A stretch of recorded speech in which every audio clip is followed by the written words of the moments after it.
Hello everyone and welcome back to another battle report brought to you by Peacekeeper Games. A link to our Facebook and website are down below. Once again, we're bringing a Song of Ice and Fire tabletop miniatures game to the table. Our game mode today is a repeat from last week, the new A Feast for Crows scenario. Objective tokens score 1 point each beginning at the end of round 2, and commanders score an additional victory point. The owner of the first 2 units destroyed gets to place new corpse piles and tokens.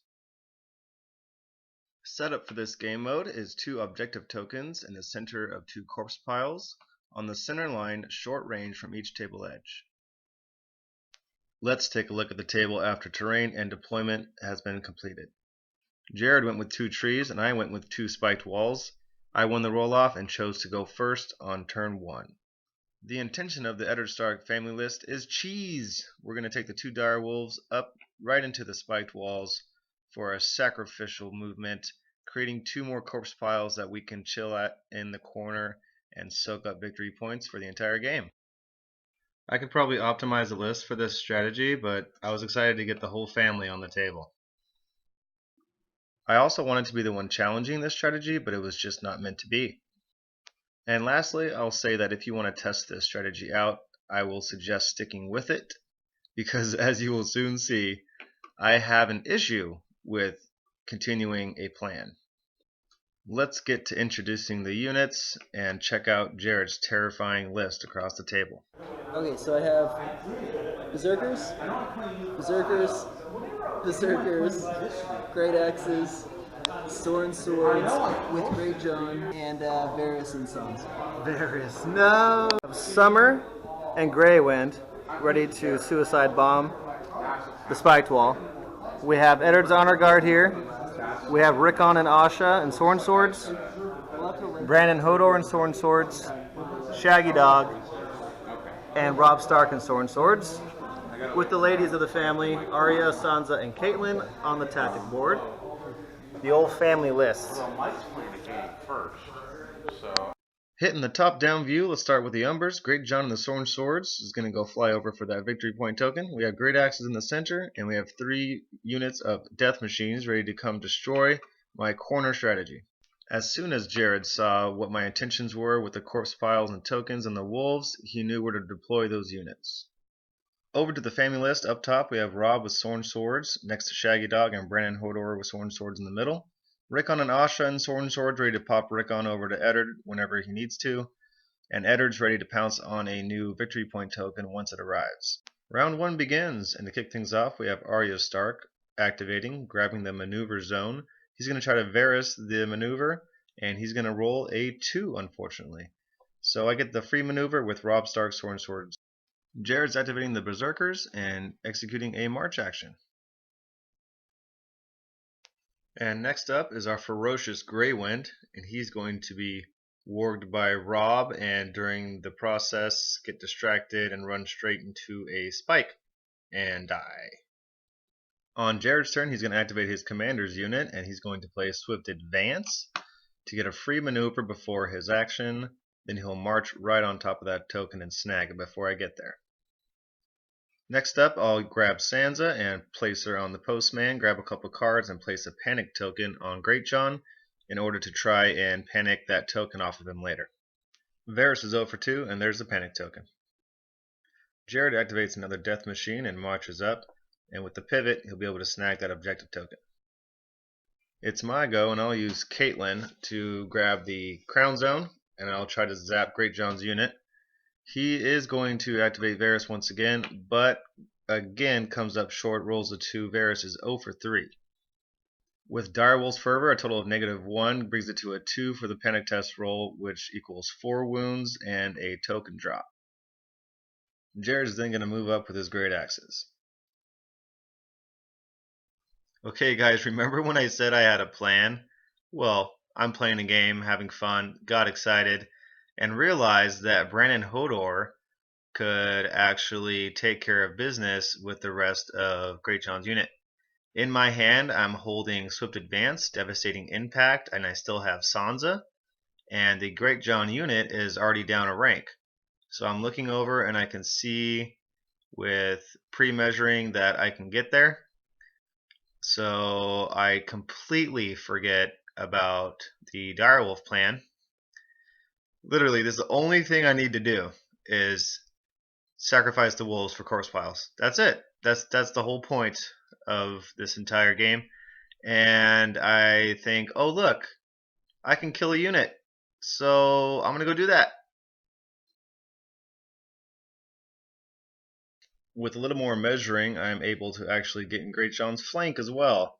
And I'm also holding the maneuver zone, so I get the bonus for swift advance and the bonus for devastating impact.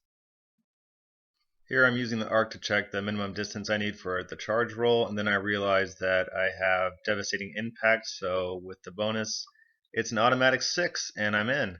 I roll and I'm not disordered, and I go ahead and align. Sansa digs for Northern Ferocity. I'm in the flank. I roll 8 dice, re-roll. Brandon Horder give me an extra hit, and I'm swinging in with 7 total hits. The 2 automatic wounds have already been removed from Devastating Impact, and he rolls defense dice and removes 4 more, and he's still alive. So now for the panic test. He rolls a 5 and a 2. I spin the token to re-roll the 5, and he rolls a 4, which is just enough with a -2 to wipe the unit. I completely forget to hurt myself with the Stark Fury roll, and I surge forward out of line of sight of the Great Axe. It's Berserker time. Jared's going to use Sansa, grab a swift advance, and he's going to get a free maneuver before a charge. He does get into my flank and rolls just high enough to not be disordered. I actually remember to use the Hodor ability and make him disordered anyways, and roll 2 less dice. He gets 3 hits here, and then he'll play Berserker Tactics. It's an Umbra unit, so it's an automatic 3 wounds if he wants on top. So we got 3 hits and 3 wounds. I fail all my saves, so that's a total of 6 wounds for me and 3 wounds for him. Pass with flying colors on the panic test. It's at this point we remember the corpse pile and have a good hearty chuckle. I don't think I've laughed that hard in a while, remembering that, hey, look, there's a wolf that I'm supposed to get a corpse pile from. That's the whole plan of this whole game.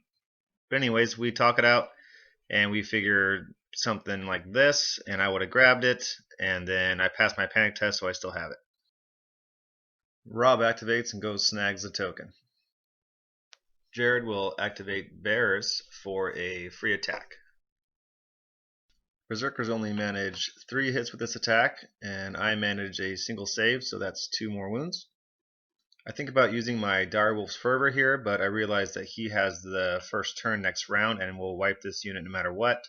So I save my card for future use and just roll a natural 6, fail the test, and drop the token. I activate Shaggy Dog, and I'm thinking he's going to need to back up Rob, so I just maneuver and then march him all the way to the side of the board. Jared uses Sansa to heal up the Berserkers. And with that, Jared is out of activation, so I will activate out with my Sword and Swords and Rickon, Eddard's Honor Guard, and Summer, and just position on the board. Eddard is in position to score 2 victory points in the future. Rickon is going to act as a speed bump, and Summer comes around to get more center position. This is our still shot at the end of round 1. I didn't get a very good top-down view, I apologize. But I got Rob Stark over there with the Sword and Swords holding a objective. Eddard Stark holding an objective for 2 points. He's got a Berserker unit on an objective. And then there's a free objective that Brendan Hordor dropped up there on the top of the screen. My very simple plan of destroying the wolves via suicide did not work out. I saw something shiny and went for the kill. But it actually kind of maybe worked out because with the surge forth from Brandon Hodor, he needed to allocate more resources on that side of the board. I feel like if I would have went through with the plan and hid in the corner, all 3 of his Berserker units would have came down and stomped my face in. So maybe this will work out for me. The score is 1-0, and we will begin round 2. Round 2 begins with Jared going first. He's going to take Varys onto the attack zone.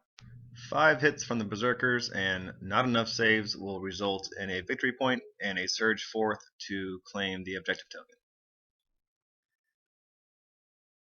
I activate Sansa and claim the maneuver zone. And finally, Varys gets a success with his last token. He returns fire with his own Sansa and grabs a couple cards and places a panic token on my Robb Stark and Sword unit. I activate Eddard's Honor Guard and just do a simple maneuver. Jared goes with the Berserkers that are not on a victory point token and declares a charge with devastating impact. He rolls a 3, makes it in, adds 2 hits to his attack. He rolls and re-rolls to get 7 hits, that's a total of 9. And I roll my saves and get 6 saves on a 5-up. So 3 wounds from the attack in total, and then I go for the panic test and pass. I activate Robb and do absolutely nothing. Jared goes with the Berserkers that kill Brandon Hodor and march up into Robb's flank, and leaves the objective token behind in the corpse pile he left. I activate Summer and reposition him to the center of the table. Jared's going to reposition his great axes now to snag the token that he left behind. I activate Shaggy Dog and just do a double maneuver. Jared will now reposition the Berserkers that are holding the token on the edge of the board. I'm going to swing in with Rickon and Asha, use Stark Fury, and with Crit Blow, I get a measly 5 hits. He's going to roll his save and only save 1. So he's taking 4 wounds, and then I will Stark Fury myself to take 2 wounds myself, which triggers Asha's Go Down Fighting. 1 more wound for Berserkers, they pass their panic test, and then I move Rickon by sacrificing Asha over to Eddard's unit. I go again with Arya and heal my swords that just lost Rickon and Asha. Then lastly, Caitlyn's going to try to zap the Great Axes, but they pass. At the end of round 2, here is our top down. I'm going to score 2 points from Eddard and 1 from Robb, and he's going to score 1 point each from his Great Axes and Berserkers, which brings us to a total of 4-3 in favor of the Stark family list. I'll be first in the upcoming round, and I got some trouble coming in hot with the Berserkers and Robb's flank. I really need to not let Robb die. With my single point lead and these Berserkers staring down at me, I need to make sure that I kill a unit if he kills a unit. But we shall see what happens. I'm up first in round 3, and the first thing I'm going to do is use Arya's beginning of the round ability and maneuver Robb so he doesn't get flanked by the Berserkers.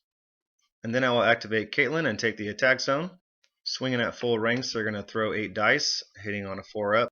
The swords land 6 hits. The Berserkers will save on a 5-up and take 4 wounds. And of course they pass their panic test. 1 wound from the Stark Fury. Jared's going to swing right back with those Berserkers, and he's going to start off by playing Northern Ferocity when he makes the attack. He's swinging with 8 dice. He will land 5 of them. I'm going to make no saves at all, taking 5 wounds. I play Direwolf's Fervor for the panic test, giving me a +3, and also doing a D3 wounds to the Berserkers, and I'm going to land 2. And I'm going to swing back again using the Stark Swords activation. I'm going to swing in. Caitlyn's still on him, rolling 8 dice. They're going to take care of this Berserker unit, but Jared is hanging on to Last Stand, and he's going to take care of my unit. 1 more victory point each, and it's back to Jared. Jared's going to charge Robb's unit with his Umbra Berserkers, playing Devastating Impact. With his rerolls, Jared's going to land 6 hits plus the 2 hits from Devastating Impact. I'm only going to be able to save 1 of those, taking 7 wounds. I roll a 10 on the panic test, but Jared has a panic token which he'll spend, and when he does, I reroll and barely make it with a 6. My turn, I'll activate Arya and heal that Sword unit back up 3. On his turn, he'll activate Sansa and take 2 extra cards and panic Robb's unit again. I'll go with Sansa myself and do a Hail Mary zap and try to get the Berserkers that have the token to get them to drop it. But no such luck. Jared will then use Varys to maneuver his Great Axes closer to the action, while still holding the token. On my turn, I'll use Summer's maneuver to get into the Great Axe's flank, charge, land 2 hits, but those stubborn Great Axes block both. Unfortunately, could not get them to drop the token. Jared laughs at the dog and swings right back and completely decimates Summer. He is gone. I'm going to swing down with North Remembers and heal up Robb's unit some more. then he's going to use his Surge Force to get even closer to Rob. The Great Axes are still holding that token. I'm going to try to change that by activating Shaggy Dog, getting him into the Great Axe's flank. Successful charge, 2 hits.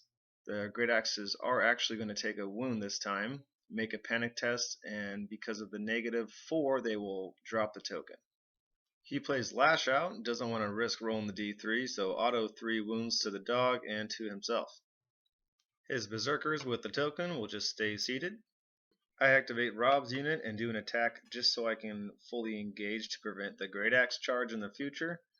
I'm barely hanging into that corpse pile and keeping the token, and I just do a couple wounds, staying at full ranks. The Berserkers stay at full ranks. Last activation is Eddard, and he's just going to shimmy. That's the end of the round, and Eddard and Rob are going to score 3 more points total, bringing me to 8. The Berserkers for Jared are going to net him a point, bringing him to 5. And at this point we talked, and he is going to go all out in kill mode at this point. That seems like his only chance for victory. If he kills Rob and scores 3 points on all of those tokens, he will get to 9. So I just need Eddard to not drop his token, and I'll make it to 10 by the end of the round. Round 4 begins, and Jared's going to go first, activating Varus to claim the maneuver zone. He's going to push up his Berserkers that are holding the token, dropping it, getting off the corpse pile, and this was a perfect example of claiming intentions and talking things out, because what he wants to do here is scoot up, but not too much to where I can charge him while still being in the corpse pile. So without even having to measure perfectly, we just talked it out and we know what's going on. On my turn, I activate Arya, and I claim the Tactics Zone, getting 2 extra cards and placing a weakened token on the Berserker unit that he just moved up. Jared's going to use Sansa and claim the Crown Zone here, but he's going to replace it with Sudden Charge. And Sudden Charge is going to make my Eddard unit vulnerable, and he's going to go for the kill here, or at least try to get me to drop the token. The Berserkers don't quite lose a rank from the spiked wall. Then he's going to fly in and get all 8 hits from the charge, but I spend the weakened token, make him re-roll, and instead he'll land 6. My initial defense save will block 3 of those hits, but he spends the vulnerable token and I lose 1 more, so I'm down 4 models. The biggest panic test of the game then happens, and I pass with flying colors. At this point it was getting late, and we started discussing all of our options, and it ends up that we called the game in favor of the Eddard Stark list. Because of my hand of cards here, I had 2 cards that will basically auto pass a panic test. Eddard was not going to drop that token anytime soon.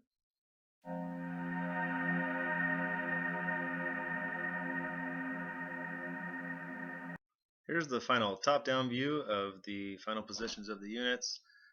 Fantastic game, super fun to play. I will say it was incredibly difficult to actually hold the camera and play this time. I'm not sure if my mistake of killing Great John first actually worked out in my favor, or if it was a huge mistake. Let me know what you guys think in the comments below. And here is our breakdown by the numbers.